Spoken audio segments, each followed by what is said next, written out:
You're standing in Pudding Lane on the night of September 1st, 1666, and you don't know it yet, but the city around you has only a few hours left to live. The air smells like cold smoke and horse dung. Timber-framed houses lean over the narrow lane, and their upper floors almost touch across the gap. Somewhere nearby, a dog barks. A shutter clacks in the wind. Inside the bakery behind you, the ovens have cooled from the day's work, but embers still glow in the ash. Thomas Farriner and his family sleep upstairs. The apprentices are curled up on straw pallets. No one hears the spark catch. No one sees the flame climb. By dawn, this lane will be an inferno. By the end of the week, medieval London will be gone. This is the story of 3 days that erased a city. London in 1666 is a city of 350,000 souls packed into a medieval maze of timber and thatch. The streets are narrow, unpaved, and filthy. Open sewers run through the gutters. Most buildings are wood, wattle, and daub, with overhanging upper floors that block the sun. The skyline is dominated by old St. Paul's Cathedral, with scaffolding wrapped in timber for repairs that never seem to finish. The city is still recovering from the Great Plague of 1665, which killed perhaps 100,000 people. Businesses are rebuilding. Confidence is fragile. England is also at war with the Dutch, straining the treasury and the navy. And there's a fire risk everyone knows about, but no one has solved. Timber buildings, open hearths, candles everywhere, and bakeries and breweries with ovens running day and night. Firefighting tools are primitive. Leather buckets, hand squirts, and prayer. Today we're walking through September 1st to 2nd, 1666, across neighborhoods that will soon be ash. 7 stops, 1 city, 3 days that change everything. Pudding Lane is barely wide enough for a cart. The buildings lean so close you could shake hands with the neighbor across the street without leaving your window. Thomas Farriner's bakery sits halfway down the lane. The ovens are brick, fueled by wood and coal. The day's baking is done, but the ovens stay warm overnight. Shutting them down completely and restarting them wastes fuel. Flour dust coats the floor.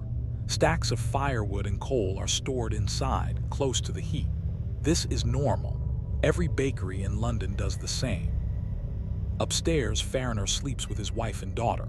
His apprentices and a maid sleep in the attic. The guilds regulate baking schedules. Bread must be ready by dawn for the morning market. Fire risk is part of the trade. You accept it or you find another job. Around 1:00 a.m. something ignites. Maybe a spark from the oven. Maybe an ember blown by a draft. It catches the firewood, then the wall, then the staircase. By the time the family wakes, the ground floor is an inferno. Farriner and his family escape across the rooftops, timber roofs, easy to climb if you're desperate. The maid doesn't make it. She's the first to die. Neighbors wake too, shouting. Smoke pours into the lane. Families stumble into the street with blankets. Children clutch bundles of clothes. The fire climbs the timber frames and leaps from house to house through the overhanging upper floors. Someone runs to wake the Lord Mayor, Thomas Bloodworth. He arrives, looks at the blaze, and dismisses it. A woman might piss it out, he says, and goes back to bed.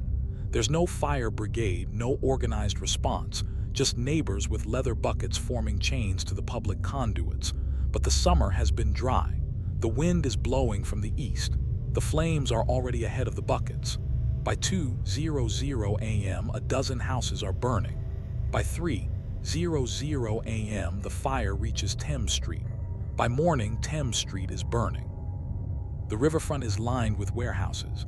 Timber, tar, oil, tallow, brandy, coal, everything combustible the city needs for trade, all packed into wooden sheds. The fire hits the warehouses like kindling meeting a torch. Merchants scramble to save their stock wares.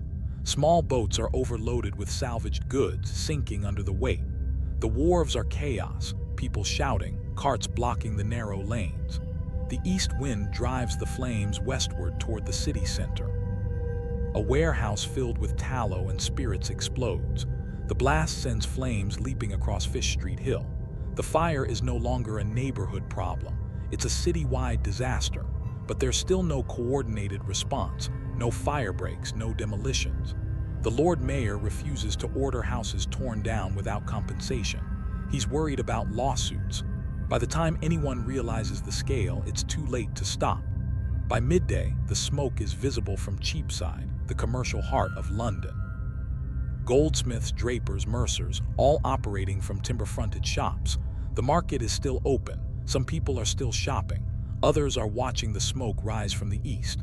You can see it now, a black column reaching into the sky. You can smell it, burning timber, burning wool, burning flesh. Street vendors debate whether to flee.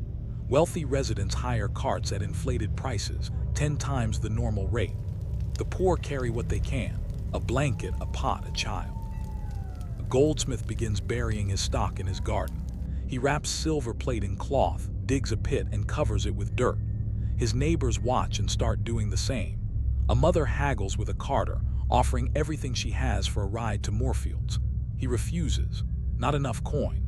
The fire is still hours away from Cheapside, but the city is already breaking apart.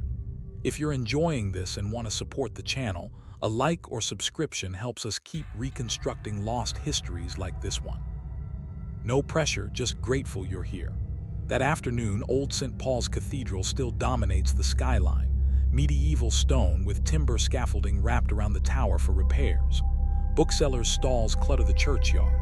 The booksellers are carrying their stock inside. They think the stone walls will protect the books. They're wrong. The cathedral has a lead roof, timber scaffolding, and pews and furniture inside. And now thousands of books, paper, leather, ink, all combustible. Refugees are sheltering in the nave. Families with bundles, children sleeping on the stone floor. A clergyman stands at the west door, watching the smoke darken the sky. He realizes the fire won't stop at the city walls. By evening, the flames will reach the churchyard. By the next morning, the lead roof will melt and pour into the streets like a river. The cathedral will burn for days. As night falls on September 2nd, the fire is unstoppable.